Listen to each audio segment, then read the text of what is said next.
ಜಟಕ ಬಂಡಿ. ನಿಮಗೆ ಬೇಕಿರೋದೇನು? ನನಗೆ ಮೇಡಮ್ ಅದು ಊಟ ತಿನ್ನೋದು ಕೂತಂತ ನಾನು ಖಂಡಿತ ತಿನ್ನಲ್ಲ. ಈಗ ಯಾವ್ದೋ ಒಂದು ಮ್ಯಾನ್ ಪವರ್ ಇದೆ, ಅದೆಲ್ಲ ಬೇಡ. ನಿಮಗೆ ಏನ್ ಬೇಕು? ನನ್ಗೆ ಹರಾಸ್ಮೆಂಟ್ ತಪ್ಪಬೇಕು ಮೇಡಮ್.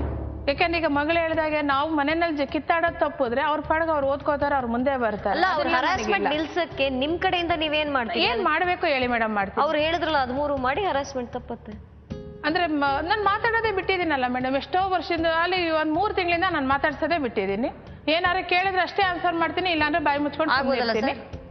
ನನ್ನೊಂದು ರಿಕ್ವೆಸ್ಟ್ ಇದೆ.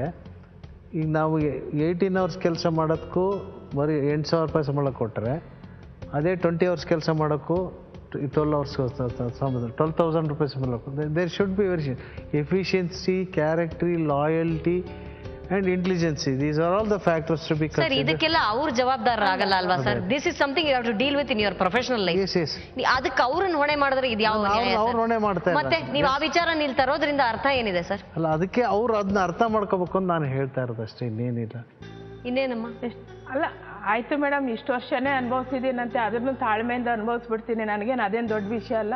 ಇಷ್ಟು 12 ಈಗ ನನಗೆ ಮಗ ಆಗಿರೋದು 99. ನಾವು ಅಷ್ಟು 93ಇಂದನೂ ನಾವು ಇದನ್ನು ಸಹಿಸ್ಕೊಂಡಿದ್ದೀನಿ. ಇಷ್ಟು 20 ವರ್ಷನೇ ಸಹಿಸ್ಕೊಂಡಿದ್ದೀನಿ. ಇನ್ನು ಅದನ್ನು ನೋಡ್ಬಿಡ್ತೀನಿ ಬಿಡಿ. ಎಲ್ಲರೂ ಮೌನವಾಗಿದ್ರೆ ಸ್ಮಶಾನ ತರ ಇರುತ್ತೆ. ಹೌದು, ಸ್ಮಶಾನ ತರ ಇರುತ್ತೆ. ಅಲ್ಲ, ಕೇಳಿದ್ಕೆ ಎಷ್ಟು ಉತ್ತರ ಬೇಕು ಅಷ್ಟು ಉತ್ತರ ಕೊಟ್ರೆ, ಪ್ರಶ್ನೆಗೆ ತಕ್ಕಂಗೆ ಉತ್ತರ ಕೊಟ್ರೆ. ಏನ್ ಪ್ರಶ್ನೆ ತಕ್ಕಂಗೆ ಉತ್ತರ ಅಂದ್ರೆ ಇದೇನೆ ಇಂಟರ್ವ್ಯೂ ಅಂದ್ರೆ ಮನೆ ಅಲ್ವೇನ್ರಿ? ಎಲ್ಲರೂ ಮಾತಾಡ್ಕೊಂಡ್ರು. ಇಲ್ಲಿ ಕೇಳಿ ಮೇಡಮ್, ಸುಳ್ಳು ಹೇಳ್ತೀರಾ ಅಂತಾರೆ. ಯಾವ ವಿಷಯವಾಗಿ ಎಲ್ಲಿ ಸುಳ್ಳು ಹೇಳಿದೀನಿ ಹೇಳಿ ಅಂದ್ರೆ ಅದಕ್ಕೆ ಆನ್ಸರ್ ಇರಲ್ಲ. ಇನ್ನೊಂದು ದುಡ್ಡಿನ ವಿಷಯವಾಗಿ ಸುಳ್ಳು ಹೇಳ್ತೀಯ ಅಂತಾರೆ. ನಾನು ಹೇಳ್ತೀನಿ, ನಾನು ಮೊನ್ನೆ ನಮ್ಮ ಸಂಘದ ಹೆಣ್ಮಕ್ಳೆಲ್ಲ ಬಂದಿದ್ರು ಮೇಡಮ್, ಎಲ್ಲರನ್ನೂ ಕೂಡಿಸ್ಕೇಳಿದೆ, ನೀವು ನಿಮ್ಮನೆ ಹೆಣ್ಮಕ್ಳು ನಿಮ್ಮ ಗಂಡದಿರಿಗೆ ದುಡ್ಡಿನ ವಿಷಯವಾಗಿ ಸುಳ್ಳು ಹೇಳಲ್ವಾ ಅಂತ. ಖಂಡಿತ ಸುಳ್ಳು ಹೇಳ್ತೀವಿ. ನಾವು ಅವ್ರ ಹತ್ರ ಸುಳ್ಳು ಹೇಳಿ 5 ಎತ್ತಿಟ್ಟಿದ್ದೇನೆ, ಅವ್ರು ನಾಳೆ ಹುಷಾರಿಲ್ದಂಗೆ ಆದಾಗಲೋ ಇಲ್ಲ ಮಕ್ಳಿಗೆ ಫೀಸು ಅಂದಾಗಲೋ ಇನ್ ಟೈಮ್ಗೆ ಎತ್ತಿ ನಾವು ಕೊಟ್ಟಿರ್ತೀವಿ, ಆಮೇಲೆ ಅವ್ರು ಕೊಟ್ಟಾಗ ಎತ್ತಿಟ್ಕೋತೀವಿ. ಆ ವಿಷಯದಲ್ಲಿ ನಾವೆಲ್ಲರೂ ಸುಳ್ಳು ಹೇಳ್ತೀವಿ ಅಣ್ಣ ಅಂತ ಅವ್ರ ಹತ್ರನೇ. ನನ್ನೆಲ್ಲ ಫ್ರೆಂಡ್ಸು ಬಂದು ಅವ್ರನ್ನ ಅಣ್ಣ ಅಂತ ಮಾತಾಡಿಸ್ತಾರೆ. ಕೇಳಿ ಮೇಡಮ್, ಅವರೆಲ್ಲರೂ ಹೇಳಿದ್ದಾರೆ, ಅಣ್ಣ ನಾವಂತ ಸಣ್ಣ ಪುಟ್ಟ ಸುಳ್ಳು ನಮ್ಮ ಸಂಸಾರದಲ್ಲಿ ನಾವೆಲ್ಲರೂ ಹೇಳ್ತೀವಿ ಅಂತ ನಾನು ಒಂದು ನಿಮ್ಮಿಂದ ದೊರಡೆ ಮಾಡಿ ವಿಧಾನಸೌಧ ಕೊಂಡ್ಕೊಂಡಿದ್ದೀನಿ. ಯಡಿಯೂರಪ್ಪ ನಾಳೆ ರಿಜಿಸ್ಟ್ರೇಷನ್ ಮಾಡ್ಕೊಡ್ತಾನೆ ರೀ, ನಾನು ಅದರಲ್ಲೇ ನಾನೇ ಪ್ರೈಮ್ ಮಿನಿಸ್ಟರ್. ಸುಮ್ಮನಿರಿ ಮೇಡಮ್, ಸಾಕಾಗಿದೆ ಹಿಂಸೆ ಅನ್ನೋದಕ್ಕೆ. ಅರ್ಥ ಬೇಡವಾ ಮೇಡಮ್? ನಿನ್ನ ಕಂಪ್ನಿನಲ್ಲಿ ಕೆಲಸ ಹೋದ್ರು ನಾನು ಹೊಣೆ, ಕಂಪ್ನಿನಲ್ಲಿ ಸಂಬಳ ಕಮ್ಮಿ ಕೊಟ್ರು ನಾನು ಹೊಣೆ, ನಿನ್ನ ಕಂಪ್ನಿನಲ್ಲಿ ಕೆಲಸ ಸರಿ ಮಾಡಲಿಲ್ಲ ಅಂದ್ರೂ ನಾನು ಹೊಣೆ ನಾನಾ? ನನಗೆ ಕ್ರಮಬದ್ಧವಾಗಿ ಆ ಥರ ಮಾತಾಡಕ್ಕೆ ಬರೋಲ್ಲ. ನೀವು ಕ್ರಮಬದ್ಧವಾಗಿ ಮಾತಾಡೋದು ಬೇಡ, ಹಿಂಸೆ ಮಾಡಲ್ಲ ಅಂತ ಹೇಳಿ ಅಷ್ಟೇ ಸಾಕು. ಹಿಂಸೆ ಮಾಡೋದು ಬೇಡಲ್ಲ, ಅಷ್ಟೇ ಬಿಟ್ರಾಯ್ತು, ಮಾಡಲ್ಲ. ಅವಕಾಶ ಮಾಡಿಕೊಡ್ಬಾರ್ದು ಅಂತ ಮತ್ತೆ ಅವ್ರ ಮೇಲೆ ಜವಾಬ್ದಾರಿ. ಈಗ ನಾನು ನೀನ್ ಹೊಡಿಯಲ್ಲ, ಅದನ್ನ ನೀನ್ ಹೊಡಿಯಕ್ಕೆ ನನಗೆ ಅವಕಾಶ ಮಾಡಬಾರ್ದು ಅಂದ್ರೆ ಏನ್ರಿ ಅರ್ಥ? ಹೊಡಿಯಲ್ಲ ಅಂತ ಹೇಳ್ರಿ, ಮನುಷ್ಯರಲ್ಲಿ ಮೇಡಮ್ ಏನಾಗುತ್ತೆ, ಪ್ರಾಣಿಗಳ ತರ ಯಾಕ್ರಿ ಈ ತರ ಮಾತಾಡ್ತಾರೆ ಅಂತ ಹೇಳ್ಬಿಟ್ಟು ನ್ಯಾಯ ಮಾಡ್ತೀನಿ. ಆದಷ್ಟು ಹೊರಗಡೆ ಅಲ್ಲೇ ರೋಡಲ್ಲೇ ಮುಂದ್ಗಡೆ ಇರ್ತೀನಿ. ನಾನು ಮಾತಾಡಿದ್ರೆ ತನ್ನ ಕಿವಿ ಬಿದ್ದಿರ್ತಾನೆ, ಅದು ಅವಶ್ಯಕತೆ ಇರುತ್ತೆ. ಆದಷ್ಟು ಮೇನ್ ರೋಡಲ್ಲಿ ಇರ್ತೀನಿ, ಇಲ್ಲ ಪಕ್ಕದಲ್ಲಿ ಊಟ ಮಾಡೋ ಟೈಮ್ ಊಟಲ್ಲಿ ಇರ್ತೀನಿ, ಹೊರಗಡೆ ಓಡಾಡ್ತಾ ಇರ್ತೀನಿ. ಮಾತೇ ಇಲ್ಲ ಜನರಲ್ ಆಗಿ. ಈಗ ನೀವು ಒಂದು ಫ್ಯಾಮಿಲಿ ಹೊರಟ್ರೆ ಸಹಜವಾಗಿ ಮಕ್ಕಳಾಗ್ಲಿ ಅಥವಾ ಇನ್ನೊಂದೇನೋ ಬಂದ್ರೆ ನಗು ಬಂದಾಗ ನಗ್ಬಿಡ್ತೀರಿ, ದುಃಖ ಬಂದಾಗ ಹತ್ತು ಬಿಡ್ತೀರಿ. ಆ ಯಾವ ಕ್ರಿವೆನ್ನು ಬರ್ಲಿಲ್ಲ ಅಂದಾಗ ಏನಾಗುತ್ತೆ ಹೇಳಿ ಮೇಡಮ್? ಆ ಎಕ್ಸ್ಪ್ರೆಷನ್ ಅವ್ರ ಹತ್ರ ಇಮಿಡಿಯೇಟ್ ಆಗಿ ಅದಾಗಲ್ಲ. ಇವ್ರಿಗೂ ಇಲ್ಲ, ಇವ್ರ ಮಗಳಿಗೂ ಇಲ್ವಲ್ಲಮ್ಮ? ಇಲ್ಲ ಮೇಡಮ್, ಮಗಳಿಗೆ ಅಷ್ಟೊಂದು ಆ ಎಕ್ಸ್ಪ್ರೆಷನ್ ಸ್ವಲ್ಪ ಕಮ್ಮಿನೇ ಇಲ್ಲ. ಹೌದು, ಸ್ವಲ್ಪ ಎಲ್ಲ ನೇಚರ್. ಅಲ್ಲ, ನಾನು ಹಾಗಂತ ಇದು ಮಾಡಲ್ಲ, ಹಾಗೆ ನಾನು ಅದನ್ನ ಅಕ್ಸೆಪ್ಟ್ ಮಾಡ್ಕೊಂಡೆ ಅಲ್ವಾ ಮೇಡಮ್ ಇಷ್ಟು ವರ್ಷ ಜೀವನ ಮಾಡಿರೋದು. ನಾನೇನು ರಿಜೆಕ್ಟ್ ಮಾಡಿಲ್ಲ. ಈಗಲೇ ನಾನು ರಿಜೆಕ್ಟ್ ಮಾಡ್ತೀನಿ, ಬಿಟ್ಟು ಹೋಗ್ತೀನಿ ಅಂದಿಲ್ಲ ಅಲ್ಲ ಮೇಡಮ್. ನಾನು ಅದನ್ನ ಅಕ್ಸೆಪ್ಟ್ ಮಾಡ್ಕೊಂಡಿದ್ದೀನಿ. ಅವ್ರ ಮಗಳು ಹಾಗೆ ಇದ್ದಾರೆ. ಹೌದು, ಹಾಗೆ ಇದ್ದಾಳೆ. ಯಾರನ್ನು ನಂಬೋದಲ್ಲ, ಎಕ್ಸ್ಪ್ರೆಷನ್ ಕಡಿಮೆ. ಹೌದು, ಎಕ್ಸ್ಪ್ರೆಷನ್ ಕಮ್ಮಿ. ನನಗೆ ಆ ಥರ ಆಗಲ್ಲ ಮೇಡಮ್. ನನ್ನ ಮಗ ರೆಸಿಡೆನ್ಸಿಯಲ್ ಸ್ಕೂಲಿಂದ ಇಮ್ಮಿಡಿಯೇಟ್ ಆಗಿ ಫೋನ್ ಮಾಡಿದೆ, ಅಮ್ಮ ರಾತ್ರಿ ಎಲ್ಲ ಕನ್ಸಲ್ಲಿ ಹಾವು ಬರುತ್ತೆ, ನನಗೆ ಸಡನ್ ಆಗಿ ಅಳು ಬಂತು, ನನಗೆ ಅದನ್ನ ಕಂಟ್ರೋಲ್ ಮಾಡೋಕ್ಕಾಗಲಿಲ್ಲ. ನೀವು ಅಳೋದ್ರ ಬಗ್ಗೆ ಅವ್ರಿಗೇನು ಸಮಸ್ಯೆ ಇಲ್ಲ ರೀ?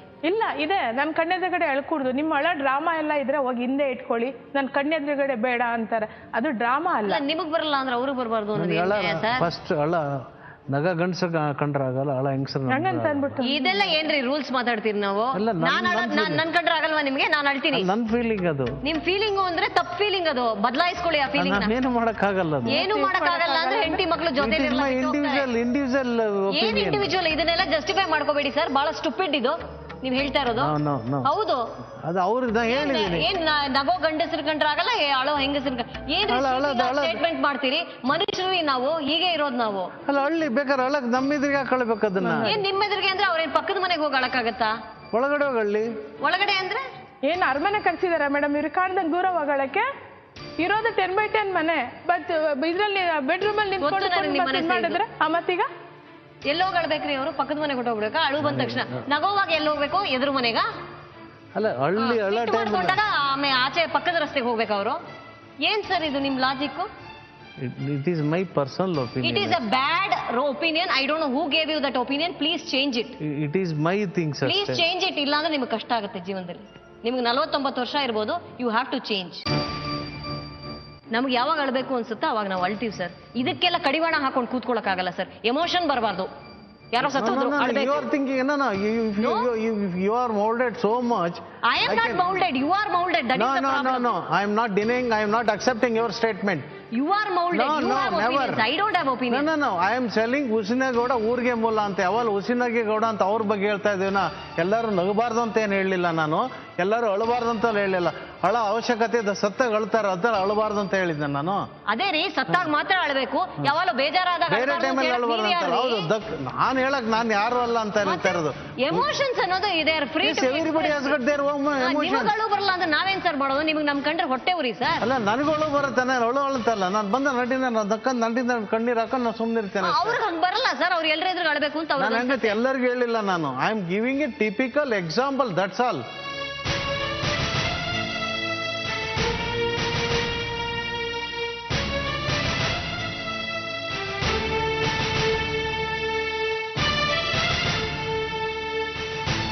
ಸೈಲೆನ್ಸ್. ನಾನು ಹೇಳೋದನ್ನ ಅವ್ರು ಡ್ರಾಮಾ ಮಾಡಿ ಹತ್ತಿದ್ದು ನನಗೊಂದು ನಿದರ್ಶನ ಕೊಡಿ, ಆಮೇಲೆ ಅವ್ರಿಗೆ ಹೇಳ್ತೀನಿ ಆ ಥರದ ಇನ್ಮೇಲೆ ಅಳ್ಬೇಡಿ ಅಂತ. ಸುಮ್ಮನೆ ಬೆಳಗ್ಗೆ ಎದ್ದ ತಕ್ಷಣ ಅದು ಹೇಳ್ದೆ ಇದು ಹೇಳ್ದೆ ಅಂತ ಕಣ್ಣ ನೀರ್ ಹಾಕಂತ ಅಳೋದು ಅವ್ರ ಇಷ್ಟ ಸ್ವಾಮಿ. ಅದಕ್ಕೂ ಅವ್ರಿಗೆ ಸ್ವಾತಂತ್ರ್ಯ ಇಲ್ವಾ? ಅದು ನನಗೇನು ನೆನಪಿರಲ್ಲ, ಹೇಳಕ್ಕಾಗಲ್ಲ. ಆ ಥರ ಹೇಳಬೇಡ. ಏನಿದ್ರು ನನಗೆ ಓಪನ್ ಆಗಿ ಹೇಳು, ನಾನು ಫುಲ್ಫಿಲ್ ಮಾಡ್ತೀನಿ ಸಾಧ್ಯತೆ ಇದ್ರೆ. ಏನೇನು ಫುಲ್ಫಿಲ್ ಮಾಡಿದ್ದಾರೆ ಇದುವರೆಗೂ ನೀವು ಹೇಳಿದ್ದನ್ನೆಲ್ಲ ಕೇಳಿ ಬಿಡೋಣ. ನಾನು ಏನು ಹೇಳಿದ್ದೀನಿ, ಏನು ಮಾಡಿದ್ದಾರೆ ಅಂತ.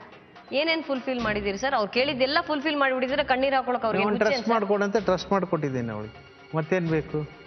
ಈಗ ಕೇಳ್ಬಿಟ್ರೆ ತುಂಬಾ ಕಷ್ಟ ಸರ್. ಸಂಬಳ ಬೇಕು, ತಿಂಗಳ ಸಂಬಳ ಕಟ್ ಕಳಿಸಿದ್ದೀನಿ. ಕರ್ನಾಟಕ ಬ್ಯಾಂಕಲ್ಲಿ ಅಕೌಂಟ್ ಹಾಕಿದ್ನೆಲ್ಲ ನೋಡಿ. ಇನ್ನೇನ್ ಬೇಕಾಗುತ್ತೆ? You are just going back on what you said. ಅವ್ರು ಸುಮ್ನೆ ಅಳ್ತಾರೆ ಅಂದ್ರಲ್ಲ, ಸುಮ್ನೆ ನಾನು ಒಂದೆರಡು ಎಕ್ಸಾಂಪಲ್ ಇಲ್ಲ ಮೇಡಮ್. ನಾನು ಅರ್ಥ ಆಯ್ತಾ ಮೇಡಮ್ ಈಗ ನನ್ನ ಕಷ್ಟ? ನಾನೊಂದು ಎಕ್ಸಾಂಪಲ್ ಕೊಡ್ತೀನಿ. ಅವರು ಡ್ರೈವರ್ ಅಂತ ಅಂದ್ರಲ್ಲ, ನಮ್ಮ ಆ ಮಟ್ಟದ ಒಂದು ಸಣ್ಣ ಒಂದು ಕಾರ್ ಓಡಿಸೋ ಅಂಥವ್ರು ಹೆಂಡ್ತಿದ್ರೆ ಈ ಕಾಲದಲ್ಲಿ ಎಷ್ಟು ಯಾವ ಮಟ್ಟದ ಸ್ಟ್ಯಾಂಡರ್ಡಾಗಿ ಜೀವನ ಮಾಡ್ತಾರೆ. ನಾನೊಬ್ಬ ಅಗ್ರಿಕಲ್ಚರ್ ಇಂಜಿನಿಯರ್ ಹೆಂಡ್ತಿಯಾಗಿ ನಾನು ಈ ಮಟ್ಟಕ್ಕೆ ಇದ್ದೀನಿ, ನನಗೆ ಹಿಂಸೆ ಆಗಲ್ವಾ ಅಂತ ಉದಾಹರಣೆ ನಾನು ಕೊಟ್ಟಿದ್ದೀನಿ. ತಪ್ಪಿಲ್ಲ. ಆಮೇಲೆ ಇದು ಹೇಳಿದ್ದೀನಿ ತಪ್ಪು ಉದಾಹರಣೆಯಲ್ಲಿ ನನಗೆ ಅದನ್ನ ದುರಾಸೆ ಅನ್ನೋದು. ಆಮೇಲೆ ಇಂಜಿನಿಯರು ಅವ್ರ ಹತ್ರ ಇಲ್ವಂತೆ, ಅವ್ರ ಕೈಲಿ ಆಗಲ್ಲ. ಕೇಳಿಲ್ವಲ್ಲ ಮೇಡಮ್, ನಾನು ಏನ್ ಕೇಳಿದೀನಿ? ಕೇಳಬೇಡಿ, ಅವ್ರು ಕೊರಗಲೇಬೇಡಿ ಅವ್ರ ಮುಂದೆ. ಅಷ್ಟೇ ಅವ್ರ ಸಮಸ್ಯೆ. ಬೀದಿಗೆ ಹೋಗ್ಲಾ ನಾನು? ಏನು ಹೇಳ್ಬಾರ್ದು, ನೀವೇನು ಹೇಳ್ಬಾರ್ದು, ಅಳಬಾರ್ದು, ಕೊರಗಬಾರ್ದು. ಹಾಗಿದ್ರೆ ಅವ್ರ ಜೊತೆ ಜೀವನ ಮಾಡ್ಬೋದು ನೀವು.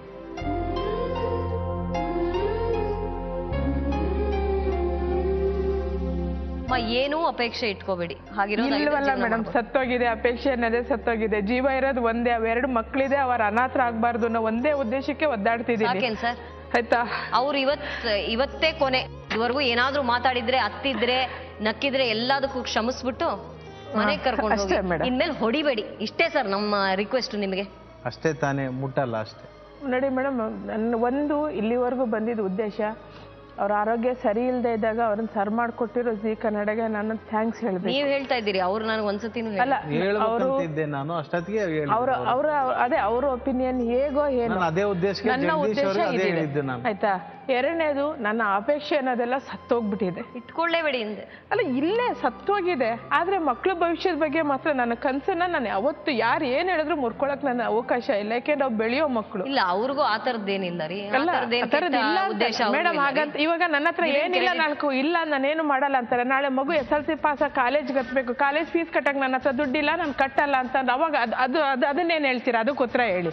ಕಟ್ಟಿಸ್ಲೇಬೇಕು, ಮಾಡ್ಲೇಬೇಕಲ್ಲ, ಇಟ್ಸ್ ಮೈ ಡ್ಯೂಟಿ. ಅವತ್ತಿಗೆ ಆಗ್ಲಿಲ್ಲ ಅಂದಾಗ ಏನ್ ಮಾಡ್ತೀರಾ ಮೇಡಮ್? ನನ್ನ ಕೈಲಿ ಆಗ್ಲಿಲ್ಲ ಅಂತ ಕೈ ಚೆಲ್ಲಿ ಕೂತ್ರೆ ಏನ್ ಮಾಡ್ತೀರಿ? ಆತರ ಯಾವಾಗ ಆಗಿಲ್ಲ ಅಂತ ಹೇಳಿದಾರಮ್ಮ. ಮಕ್ಳು ವಿಚಾರದಲ್ಲಿ ಸಣ್ಣ ಕ್ಲಾಸ್ ಮೇಡಮ್, ಅದ್ ಯಾವ್ದು ಕಂಡು ಬರ್ತಿಲ್ಲ. ಇವತ್ತಿಂದಾನು ಒಂದು ರೂಪಾಯಿನ ನಾವು ಸೇವಿಂಗ್ಸ್ ಮಾಡಿಲ್ಲ ಅಂದಾಗ ಸಂಬಳ ತಂದವ್ರು ನಿಮ್ಗೆ ಕೊಡ್ತಾರೆ ಅಂದ್ರೆ ನೀವು ಸೇವಿಂಗ್ಸ್ ಮಾಡಿ.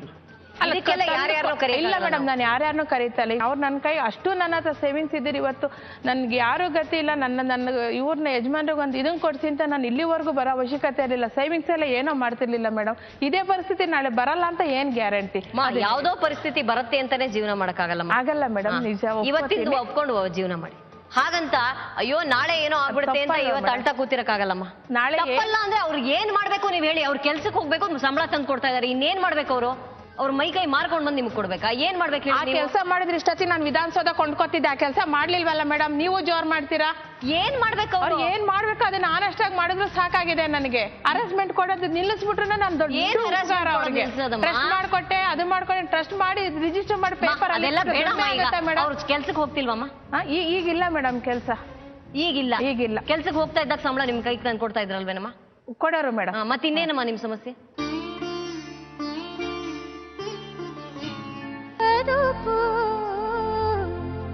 ಜಟಕ